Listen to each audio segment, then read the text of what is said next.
ഈ മുസ്ലിം ഫണ്ടമെൻ്റലിസ്റ്റുകളുടെ ഒരു സ്വഭാവം ഞാൻ നോക്കിയിട്ടുണ്ട്. ഇന്ത്യയെയും ഹിന്ദുക്കളെയും ഉപദ്രവിച്ച രാജാക്കന്മാർ, സുൽത്താൻമാർ, മുഗളന്മാർ ഒക്കെ അവരുടെ വീരപുരുഷന്മാരാണ്.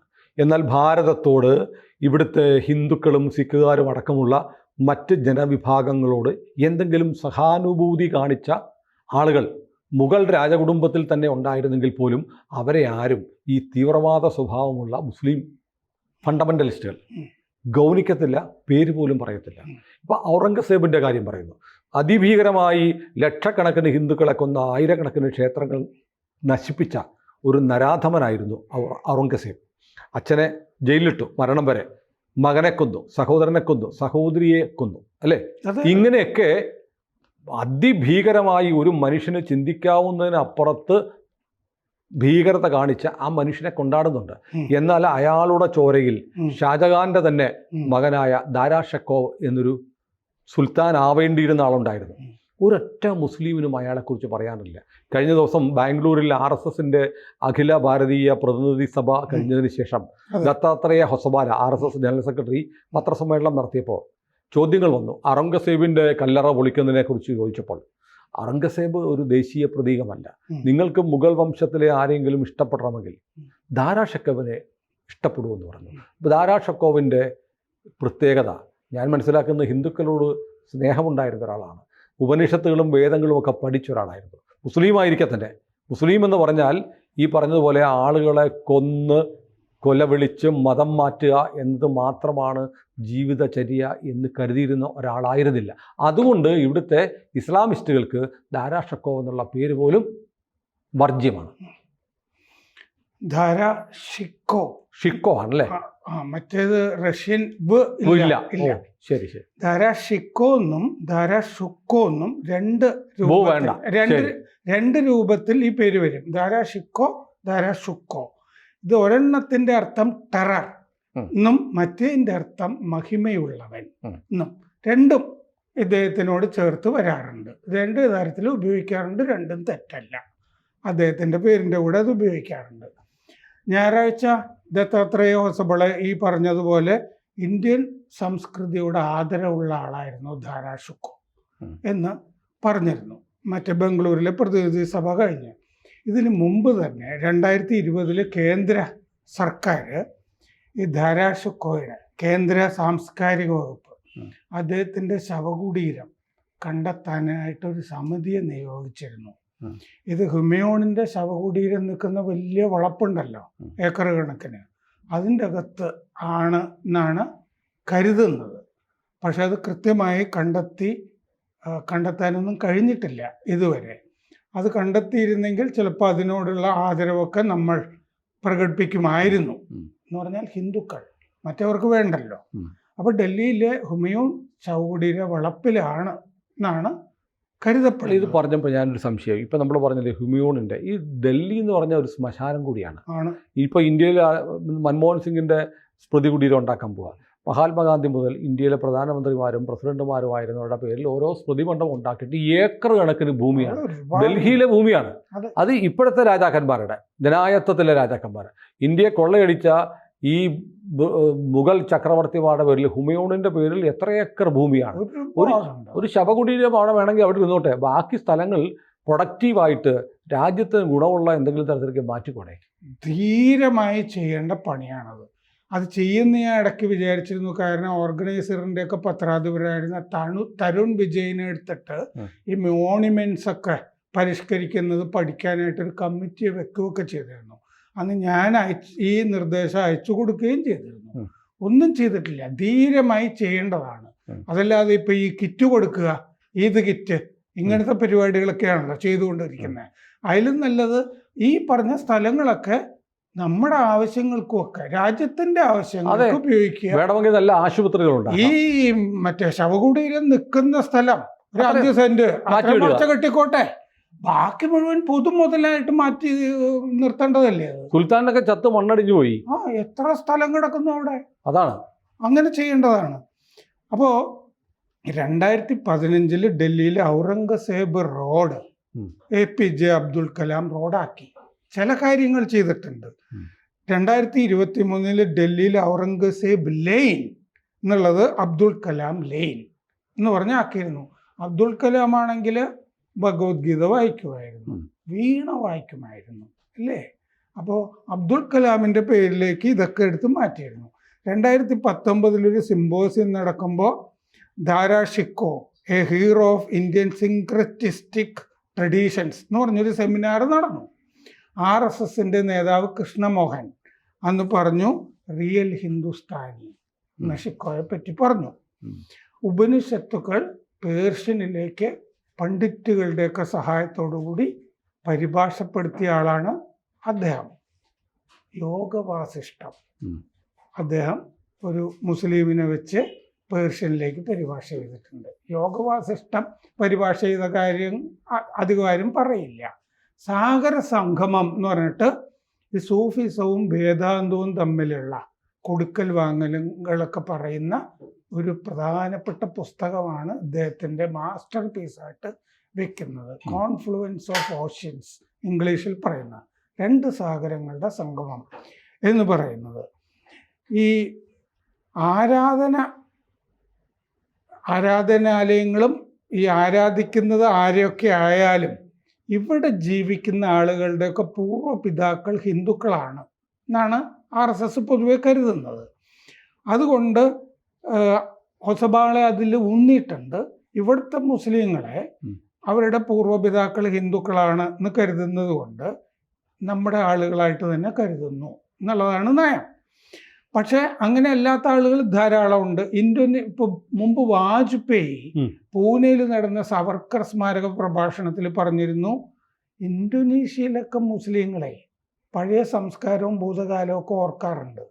ഇവിടെ മതം മാറുന്ന ആളുകൾ ഇന്ത്യൻ ദേശീയതയെ ഉപേക്ഷിക്കുകയാണ് ചെയ്യുന്നത്. അല്ല, ഇന്തോനേഷ്യൻ പ്രസിഡന്റ് ഈ അടുത്തിടെ വന്നപ്പോൾ പറഞ്ഞല്ലോ എൻ്റെ ജീനിൽ ഇന്ത്യൻ ജീനാണ് എന്ന് പറഞ്ഞാൽ ഹിന്ദു ജീനാണ്, DNA എൻ്റെ DNA ഹിന്ദു DNA ആണെന്ന് അവിടുത്തെ മുസ്ലിം പ്രസിഡന്റ് പറഞ്ഞു. അദ്ദേഹം പറഞ്ഞിരുന്നു ഇവിടെ വന്നപ്പോൾ. അതാണ് അത് വാജ്പേയി നേരത്തെ തന്നെ പൂനെയിൽ പറഞ്ഞിരുന്നു. ഇന്തോനേഷ്യയിൽ ഇങ്ങനെ പറയാറുണ്ട്. ഇവിടുത്തെ ആളുകൾ മുസ്ലിമായി കൺവെർട്ട് ചെയ്ത് കഴിഞ്ഞാൽ ഉടനെ ഇന്ത്യൻ ദേശീയതയും ഇന്ത്യൻ സംസ്കൃതിയും വിട്ടുകളഞ്ഞതായിട്ട്. കാരണം ഇവന്റെയൊക്കെ DNA എടുത്ത് നോക്കി അതേ ഉള്ളൂ. 5 or 6 തലമുറയ്ക്ക് അപ്പുറത്ത് ചാത്തന്റെയോ കോരന്റെയോ നാരായണന്റെയോ മക്കളായിരിക്കും. അതൊക്കെ അത്രയേ ഉള്ളൂ. പിന്നെ കുറെ മുക്കുവന്മാരെ സാമൂതിരി മാറ്റിയിട്ടില്ല, ധീവരരെ മാറ്റിയിട്ടുണ്ടല്ലോ. ഒരു മുക്കുവന്റെ ധീവരന്റെ വീട്ടിൽ ഒരാൾ ഇസ്ലാം ആയിരിക്കണം എന്നായിരുന്നു സാമൂതിരിയുടെ ഉത്തരവ്. അത് താരാചന്ദും MGS ഒക്കെ എഴുതിയ ചരിത്ര പുസ്തകങ്ങളിൽ നമുക്ക് വായിക്കാം. അപ്പോൾ ഭാരതീയ ഇസ്ലാം എന്ന് പറയുന്നൊരു സാധനമുണ്ട്. ആ ഭാരതീയ ഇസ്ലാമിൻ്റെ സന്തതിയാണ് ദാരാ ഷിക്കോ. മറ്റേതാണ് സഹോദരനായ ഔറംഗസേബ്, ഗസ്നി, ബാബർ തുടങ്ങിയ ഇതൊക്കെ ആ വിത്തുകളിലാണത്. അപ്പോൾ ഈ വാജ്പേയിയുടെ കാലത്ത് ഈ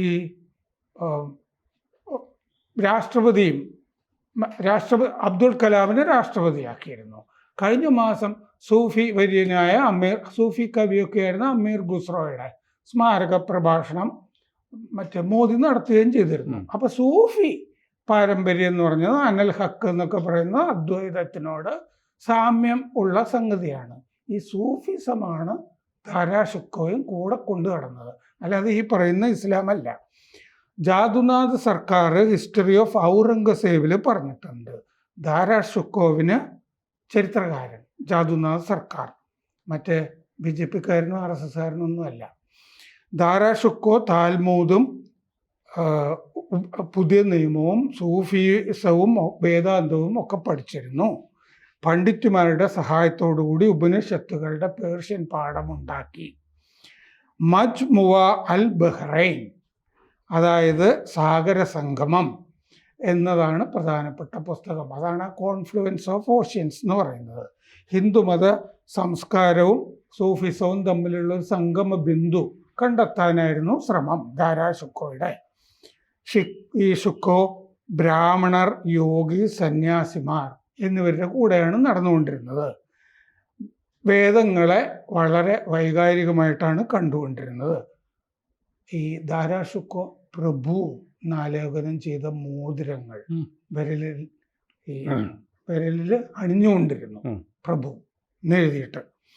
റമസാൻ കാലത്ത്, ഇതൊരു റംസാൻ കാലമാണല്ലോ, പ്രാർത്ഥനയും ഉപവാസവും നടത്തുന്ന പരിപാടി ധാരാഷുക്കോ ഉപേക്ഷിച്ചിരുന്നു.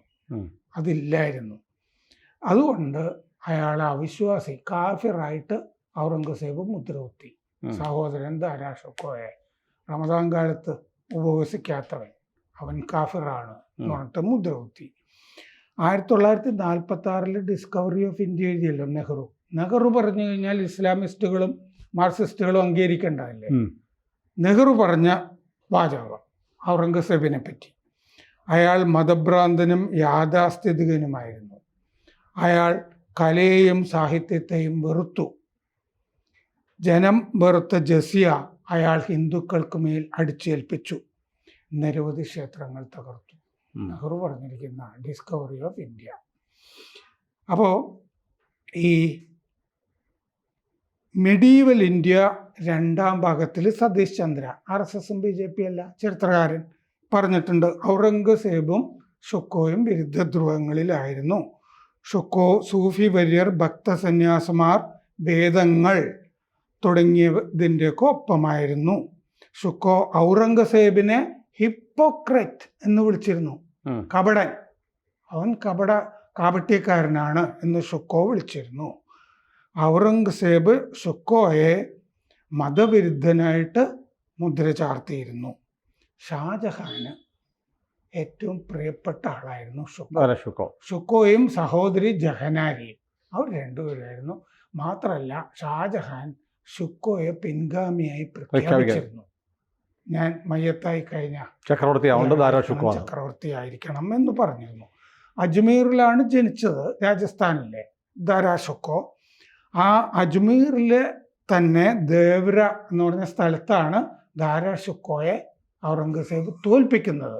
ഈ ഷാജഹാനെ തടവിലിട്ട ശേഷം ഷുക്കോയെ തോൽപ്പിക്കുന്നത്. അത് 1659 മാർച്ചിലാണ്. എന്നിട്ട് അഫ്ഗാനിസ്ഥാനിലേക്ക് പലായനം ചെയ്തു ധാരാഷുക്കോ. അഫ്ഗാനിസ്ഥാനിലേക്ക് പലായനം ചെയ്തത് എന്താണെന്ന് വെച്ചാൽ, അവിടെ ഒരു സുഹൃത്ത് ഉണ്ട്, സുഹൃത്ത് സംരക്ഷിച്ചോളാം, അഭയം കൊടുത്തോളാം എന്ന് പറഞ്ഞിട്ടാണ് ധാരാഷുക്കോ പോയത്. മാലിക് ജിവാൻ എന്നാണ് അയാളുടെ പേര്. അയാളെ പോയി കണ്ടു, അയാൾ അഭയം കൊടുക്കുമെന്ന് വിചാരിച്ചിരുന്നു. അയാൾ എന്ത് ചെയ്തു എന്നറിയോ? മാലിക് ജിവാൻ അയാൾ ഷുക്കോയെ പിടിച്ചിട്ട് ഔറംഗസേബിന് കൊടുത്തു. അങ്ങനെയാണ് ഔറംഗസേബ് ഇയാളുടെ തല ഛേദിക്കുന്നത്, കൊല്ലുന്നത്. അപ്പോൾ ഈ സതീഷ് ചന്ദ്ര പറയുന്നുണ്ട്, കുറെ പണ്ഡിതന്മാരെയൊക്കെ വിളിച്ചുകൂട്ടി ഇങ്ങനെ ഇയാൾക്കെതിരെ വിധി പ്രഖ്യാപിച്ചു. ധാരാഷുക്കോയ്ക്കെതിരെ ഇവൻ മതവിരുദ്ധനാണ്, വിശുദ്ധ നിയമത്തെ അംഗീകരിച്ചില്ല, ഖുറാന്റെ കൂടെ നിന്നില്ല, ഭരണവിരുദ്ധനാണ്, സമാധാന വിരുദ്ധനാണ് എന്ന് അവരുടെ പണ്ഡിതസഭ, ഇസ്ലാമിക പണ്ഡിതസഭ വിധിച്ചു. എന്ന് പറഞ്ഞാൽ അന്നത്തെ ഒവൈസിയും അബ്ദുള്ളയും കൂടിയൊക്കെ അങ്ങനെ ഒരു വിധി പാസാക്കി. എന്നിട്ടാണ് തല കണ്ടിക്കുന്നത്. ഷാജഹാന്റെ മൂത്ത മകനായിരുന്നു ധാരാഷുക്കോ. 2ാം ഭാര്യ മുംതാസിലെ മകൻ, ജഹനാര സഹോദരി. 7ാമത്തെ സിഖ് ഗുരു ഹർ റായുമായിട്ട് വലിയ സൗഹൃദമായിരുന്നു ധാരാഷുക്കോവിന്. എന്ന് പറഞ്ഞാൽ മറ്റു മതസ്ഥരുമൊക്കെ ആയിട്ട് സൗഹൃദമായിരുന്നു. 1657 ഈ ഉപനിഷത്തുക്കൾ ഖുറാനിലേക്ക് കിതാബ് അൽ മക്നൂൺ എന്നുള്ള പേരിൽ ചെയ്യുന്നത്. ഇത് അദ്ദേഹം വിശ്വസിച്ചിരുന്ന ധാരാഷുക്കോ ഹിഡൻ ബുക്ക് എന്ന് ഖുറാനിൽ പറയുന്നുണ്ട്. എന്താണ്? രഹസ്യ പുസ്തകം. അതെ, അത് ഈ ഉപനിഷത്തുക്കളെ പറ്റിയാണ് ഖുറാനിൽ പറയുന്നത് എന്നാണ് ധാരാഷുക്കോ വിശ്വസിച്ചിരുന്നത്.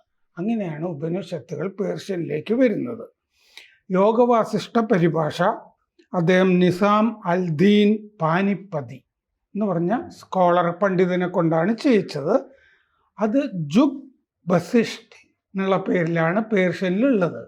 ഈ മറ്റേ സുഡാപ്പികൾ, മീഡിയ വൺ, അബ്ദുള്ള ഇവരൊക്കെ വായിക്കേണ്ട പുസ്തകമാണിത്. ഈ ജുഗ് ബസിഷ്ഠ് എന്ന് പറഞ്ഞ പുസ്തകം, മറ്റേ ഉപനിഷത്തിൻ്റെ പരിഭാഷയൊക്കെ. അപ്പോൾ കുറേയും കൂടിയൊക്കെ വിശാലമായ ഒരു ലോകം, വിശാലമായ ഭാരതം, ഇതൊക്കെ മനസ്സിലാക്കാനുള്ള ഒരു സാഹചര്യം ഉണ്ടാവും. ഷിക്കോയുടെ ലൈബ്രറി, അദ്ദേഹത്തിൻ്റെ ഗ്രന്ഥശാല ഗുരു ഗോബിന്ദ് സിംഗ് ഇന്ദ്രപ്രസ്ഥ യൂണിവേഴ്സിറ്റിയിൽ കശ്മീർ ഗേറ്റിൽ ഡൽഹി ഉണ്ട്. അതിപ്പോൾ ASIയുടെ സംരക്ഷണത്തിലാണ്. ദാരാ ഷിക്കോയുടെ ലൈബ്രറി. അത്രയും പുസ്തകങ്ങളും കയ്യെഴുത്ത് പ്രതികളും ഒക്കെ ഉണ്ടായിരുന്ന ആളാണ് ഈ ദാരാ ഷിക്കോ. എന്തായാലും ഔറംഗസേബ് ചെറ്റിയായിരുന്നെങ്കിലും ബദലായിട്ട് വെക്കാനായിട്ടൊരു സഹോദരൻ ഉണ്ടായല്ലോ. അല്ല, ഞാൻ ആലോചിക്കുകയാണ്, ഔറംഗസേബിന് പകരം ദാരാ ഷിക്കോ ഇന്ത്യയുടെ മുഗൾ ചക്രവർത്തി ആയിരുന്നെങ്കിൽ നമ്മുടെ രാജ്യത്തിനുണ്ടാകുമായിരുന്ന അത്ഭുതവഹമായ മാറ്റം എന്തായിരുന്നു? നെഹ്റുവിന് പകരം സർദാർ പട്ടേൽ ഇന്ത്യയുടെ പ്രധാനമന്ത്രി ആയിരുന്നെങ്കിൽ. ആലോചിക്കുമ്പോൾ രോമാഞ്ചം വരുന്നു, നിരാശയും ആവാത്തത്. കൂടുതൽ വാർത്തകളും വിശേഷങ്ങളും നിങ്ങളിലേക്ക് എത്താൻ ABC മലയാളം സബ്സ്ക്രൈബ് ചെയ്യുക, ബെൽബട്ടനും അമർത്തുക.